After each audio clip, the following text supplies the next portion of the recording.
وزیر خزانہ شوکت ترین ہمارے ساتھ موجود ہیں اور حکومت اور ان کی معاشی ٹیم کو درپیش معیشت سے منسلک ہمالیائی چیلنجز پر بات وہ ہم سے کر رہے ہیں، ہمارے سوالوں کا جواب دے رہے ہیں۔ جی صاحب، اب جو یہ اقدامات ہمیں کرنے ہیں آئی ایم ایف کے لیے، جیسے کہ اسٹیٹ بینک کی اٹانومی کے حوالے سے، پھر ہم نے جو ہے یہ جو ٹیکس ایگزمپشنز ختم کرنی ہیں جس کو کہا جا رہا ہے کہ پراپر ایک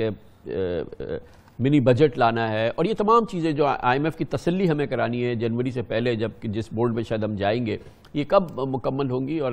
کس رفتار سے ہوں گی؟ دیکھیں جی، وہ سارا کچھ تو طے پہ آ گیا، ابھی اس کی اپروول پروسیس ہے، کیونکہ یہ پہلے تو جاتا ہے لا منسٹری جو ہے اس کو وہ کر کے ایک قسم سے اپنی سائن آف دیتی ہے، اس کے بعد یہ ہماری کیبنٹ کمیٹی لیگل افیئر جو ہے وہ CCIL جو ہے وہ دیکھتی ہے، اس کے بعد یہ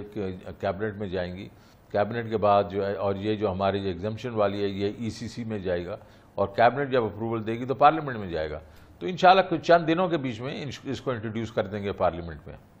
تو تیج صاحب، یہ پھر وہی بڑا مسئلہ جو کہ ان تمام چیزوں کی ایک بڑی جڑ ہے، وہ ہمارا انرجی مسائل، ہمارے سرکولر ڈیٹس، اور وہ اس پہ جو بھی ہو رہا ہے وہ بھی بہت ہی پتہ نہیں کچھوے کی رفتار سے چیزیں آگے بڑھ رہی ہے۔ ایک آپ نے بڑی چیز کہی تھی کہ آپ چاہتے ہیں کہ یہ جو انرجی کمپنیز ہیں یہ ڈیویڈنڈز دیں اور یہ پے آف کریں، اور ان کے پاس اتنے بڑے کیش پہ یہ بیٹھے ہوئے ہیں، یہ کئی ہفتوں سے آپ یہ بات کہہ رہے ہیں، تو اس میں واقعی کوئی میننگ فل پروگریس ہے؟ بہت میننگ فل پروگریس ہے، میں ہر ہفتے میٹنگ لے رہا ہوں اس کی، کل اس کی میٹنگ جو ہے کل بھی ہوئی ہے، اور بڑے آئی وڈ سے کہ اچھے جو ریزلٹس آئیں گے آپ لوگوں کے سامنے، میں اس وقت ڈسکلوز نہیں کرنا چاہتا ہوں، لیکن سگنیفیکنٹ ہمارا جو ہے سرکولر ڈیٹ اس سے کم ہوگا۔ تو اور اوورآل انرجی مسائل کے حوالے سے جو ہم نے جس پریشر کو کم کرنا ہے، لائک یہ ڈسکوز کے معاملات، ان کے بورڈ بننا، پھر ان کے نئے چیف ایگزیکٹو آنا، ابھی میں سن رہا ہوں کہ جی پروسیس شروع ہوا ہے، 3 مہینے 4 مہینے لگیں گے، ایسا لگ رہا ہے کہ کل حکومت آئی ہے، یہ چوتھا سال ہے اس حکومت کا، اور یہ جو چیزیں اب ہوئے 2-3 سال ہو جانے چاہیے تھے، اس پہ بھی اب بات ہو رہی ہے، کیا واقعی کچھ ہو رہا ہے یہاں پہ؟ جی دیکھیں، میں نے پہلے بھی آپ کو پہلے ایک انٹرویو میں کہا تھا کہ ہم ابھی بیسیکلی کوئی 15 کمپنیاں ایسی ہیں جو کہ لاس کرتی ہیں، تقریباً 500 ارب روپے کا لاس کرتی ہیں، اس کو ہم پرائیویٹائزیشن کمیشن میں ایک بورڈ بنا رہے ہیں، اور وہ بالکل پروفیشنلز کا بورڈ ہوگا، جس میں ورلڈ کلاس ہمارے پاکستانی ہیں اس وقت موجود ہیں یہاں، ان کو ہم لے کے آئیں گے، اور اس میں یہ 15 کمپنیوں کو ڈاو ٹیل کریں گے تاکہ وہ اس کو اسٹیبلائز کریں اور پھر ان کو پرائیویٹائز کریں۔ ہم اس لیے پرائیویٹائزیشن کمیشن میں وہ بورڈ بنا رہے ہیں کہ پھر آسانی ہو جائے گی، لیکن ان کا اپنی مدر جو منسٹری سے اس سے ڈیل لنک ہونا بہت ضروری ہے، کیونکہ اس کے بعد ہی اس میں وہ جو کمرشل ڈیسیژنز ہیں وہ ہو سکیں گے۔ اور اس وقت جو آپ کی بات صحیح ہے، اور اس وقت حماد جو اظہر صاحب ہیں وہ بڑی محنت کر رہے ہیں کہ یہ کسی طریقے سے ہم یہ کیپیسٹی پیمنٹس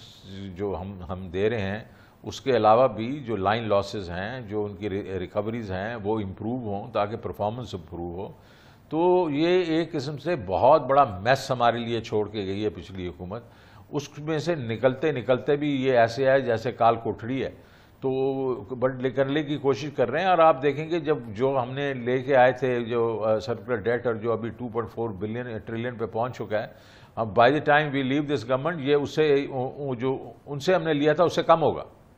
چلیں، یہ تو بہت اچھا ہوگا۔ یہ بتائیے گا کہ آپ نے بڑے بیس کی بات کی، یہ اس حکومت نے کیا عہد کیا ہوا ہے، عزم ہے، پلان ہے کہ کوئی پرائیویٹائزیشن نہیں ہونی ہے کسی قسم کی میننگ فل؟ اور یہ ہم کئی بار اس کی بات کر چکے ہیں، محمد میاں سومرو صاحب شاید کوشش کر رہے ہیں، نہیں کر رہے، لیکن جو صورتحال ہے وہ آپ کے سامنے، آپ بھی اس کو دیکھ رہے ہیں مسلسل۔ یہ کب یہ مسئلہ حل ہوگا، اور کب جو ہے ہمارے پاس یہ اس طرح کے بھی انفلوز آئیں گے اور یہ انیفیشنسیز ختم ہوں گی؟ کب جو ہے ہم یہ ریاست کے کنٹرول جو یہ 500 ارب 700 ارب سال کا یہ کھا رہی ہیں، 1000 ارب کھا رہی ہیں، اس سے ہم نکلیں گے؟ کیوں نہیں ہو سکتا یہ؟ دیکھیں، 1000 ارب تو نہیں کھا رہی ہیں، یہ جو صرف 15 کمپنیاں 500 کھا رہی ہیں اور باقی پروفٹ بھی بناتی ہیں، تو نیٹ بیسس پہ 100-150 بلین کا ہمارا لاس ہے، لیکن 100-150 بلین کیوں ہو؟ ہم کچھ 500-600 بلین کا پروفٹ کیوں نہ ہو؟ تو اس کے لیے آپ کی بات صحیح ہے، اس وقت ہم جون سے پہلے کوشش کریں کہ RLNG پلانٹس جو ہیں یہ پرائیویٹائز کر دیے جائیں، جو سٹیل مل ہے اس کی EOI جو ہے وہ اس کے وہ ہم اشتہار دے چکے ہیں، وہ کر لی جائے۔ اس میں ایک دو ہمارے جو بینکس ہیں SME بینک وغیرہ ہے، ہم نے انٹرنیشنل جو ہوٹل ہے وہ تو کر ہی دیا ہے، لیکن وہ چھوٹے ٹرانزیکشنز ہیں۔ جو بڑی ٹرانزیکشن میں 3-4 ٹرانزیکشنز ہم کر دیں گے۔ باقی جو ہے ہم یہ چاہ رہے ہیں کہ ہم کانٹریکٹ پہ بھی کئی کمپنیاں دے دیں، اور وہ بھی بڈنگ کے تھرو، جس میں یہ جو ڈسکوز وغیرہ ہیں اس کو کانٹریکٹ پہ دے دیں، تاکہ اس میں کم از کم بہتری ہی آئے گی، اس میں نقصان نہیں ہوگا۔ بہت بہت شکریہ جناب شوکت ترین ہمارے ساتھ موجود تھے، مشیر خزانہ، اور آپ نے دیکھا کہ وے فارورڈ کیا ہے شوکت ترین صاحب کے پاس اور وزیر اعظم کی معاشی ٹیم کے پاس۔ یقیناً معاشی چیلنجز سنگین ہیں، بہت سخت ہے، مگر حکومت کے ذہن میں خاکہ کیا ہے، اس کو کیسے نمٹا جائے گا وہ آپ نے سنا۔ مشیر خزانہ